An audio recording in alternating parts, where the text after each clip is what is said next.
Facebook'tun батырлары. 7-бөлім, 2-бет. Улантабыз. Динара Жороеваға Гүлзат Алиева жооп калтырыптыр. Динарайым, сен Турсунбай Бакир уулу менен бир булактан суу ичпедиң беле? Мени шайласаңар 2 аялдуулукту мыйзамдаштырып берем деп чыгыптыр го.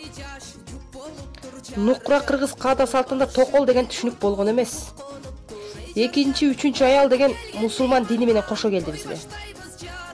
Манастын бир эле аялы болгон, ал Каникей. Кыргызда талак деген түшүнүк да болгон эмес.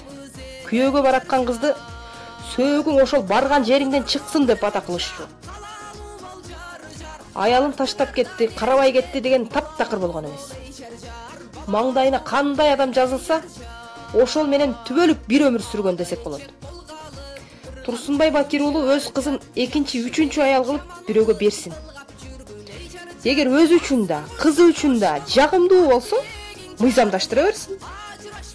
Шабей барс билдирүү калтырыпты. Саламатсыздарбы туугандар, акыркы учурда ушул маселе көп талкуу жаратчу болду. Акыйкатчы Турсунбай Бакир уулунун айткан сөзү аялдардын укугун тебелегендик деп түшүнөм. Анда эркектерге 2 аял алганга мыйзам чегинде уруксат берилсе, аялдарга да дал ошондой уруксат берүүгө туура келет. Мындай болушу таптакыр туура эмес да. Ошон үчүн мен ойлойм, бир адамдын бир эле түгөйү болгон жетиштүү деп. 3 адам керек эмес. Негизи мен теңирчи эмесмин, динчи да эмесмин, буддист да эмесмин, христиан да эмесмин. Бирок жүрөгүмдөн баарын көзөмөлдөгөн бир Кудай бар экенине ишенем. Теңирчилик жөнүндө көбүрөөк сүйлөп койсом ойлогула мен теңирчи фанаттардын катарына кошуп албагыла деген го. Жок, мен теңирчи эмесмин. Гүлзат Мамытбек билдирүү калтырыптыр.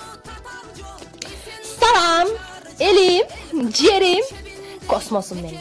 Сиздер менен мен кыргыздын деми Гүлзат Мамытбек. 2 аялдуулук жөнүндө маселе козгоп турган экенсиздер. Мен да өз пикиримди айта кетейин. Эгерде да балалуу аялды алып, балдарын багышса, же турмуштан жол таба албай жүргөн кыздарды алып, туура жолго салса, мен колдойм. Жөн эле бирөөнү сүйүп калып, биринчи аялдын психологиясын жабыркатып, үстүнө алып алса, албетте каршымын. Андан сырткары, Турсунбай Бакир уулу агабыз мыйзамдаштырчу болсо, 2 аял ала турган эркек кандай сапатка ээ болуу керек деген атайын программа иштеп чыгуу керек. Атайын курстарды ачуу керек болсо. Азырынча биздин эркектер буга даяр эмес деп эле айтат элем. Интернет баракчаларында көрүп калам. Күндөштөр кырылышып эле жатышат, бири-бирине жаман сөздөрдү айтышат. Ошого жеткизбей бир программа иштеп чыксак болот да, туурабы? Ошого жеткизбей калганга бул бир гана эркек себепкер. Эркек күчтүү болсо эч качан аялдар урушпайт. Бири-бирине жаман SMS жазбайт. Бири-бирин жаман көрбөйт, тилдебейт. Эркек күчтүү болуш керек. Главный эркекти окутуш керек, курстарды ачыш керек дегендей. Мына ошондой болсо мен албетте колдойм. Кыргыз көпчүк билдирүү калтырыптыр. Блин, кошмар экенсиңер го. Ушундан башка маселе калбай калды кыргыздарда, Давайте токтот кала. Бул маселеңерди токтот кала. Андан көрө чек ара маселесин чечсеңер. Урмат Тусенов ушул маселени чечип берем дептир. Урмат, эркек болсоң ушул сөзүңө тур. Биз сага ишеним колдоп берели. Ишенип колдоп берели. Давайте, баарыңар тамашаңарды токтот кала. Баарыңарга таштай болгон ден соолук. Бир добуштан Урмат Усеновду колдойбуз. Чек ара маселеси чечилиш керек. 2 аялдуулукту азырынча токтотуп тургула. Нурия Нуру кайрадан билдирүү калтырыптыр.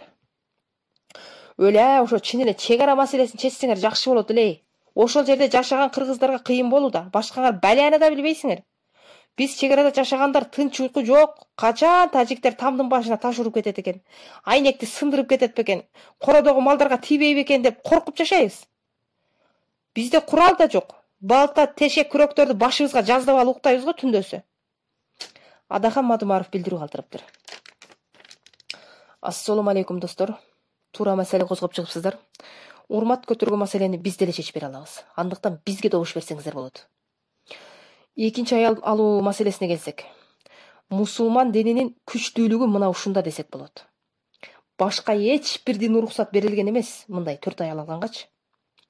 Бизде көбөйүүгө, калктын санын өстүргөнгө салым кошуучулар деп түшүнсөңөр болот. Ушул көп аял алып, көп бала төрөткөн инсандычы. Дүйнөдөгү башка диндеги акылдуу инсандардын жүрөгүн өйкөгөн маселе да дал ушул. Себеби мусулмандар тез көбөйөт. Эгер бүткүл жер жүзүн каптап кетчү болсо, бүткүл дүйнөлүк бийлик мусулмандардын колуна болуп калышы мүмкүн деген бөлөмүк системадан коркуп, ар кандай майда чүйдө секталарды каржылап, мусулман динин талкалап жогото албаса да, бир аз күчүн жоготконго аракет кылып турушат. Эгер биринчи аялдын уруксаты менен экинчи аял алганга болот деп Куран китепте жазылган болсо, эч бир аял уруксат бермек эмес да. Анда мусулмандар каяктан көбөймөк эле. Айпери Кубик кызынын сөзүнө кезек берип, чыгарманы жомокту бүтүрөбүз. Ассаламу алейкум мусулман бир туугандар. Менин акыркы учурда хайп жараткан сөздөрүмө көпчүлүгү туура эмес түшүнүүдө. Бул күйөөсүн сүйбөйт экен, буга баары бир турбайбы деген сөздөр менин намысыма тийүүдө десем болот. Ооба, мен күйөөм чексиз жакшы көрөм.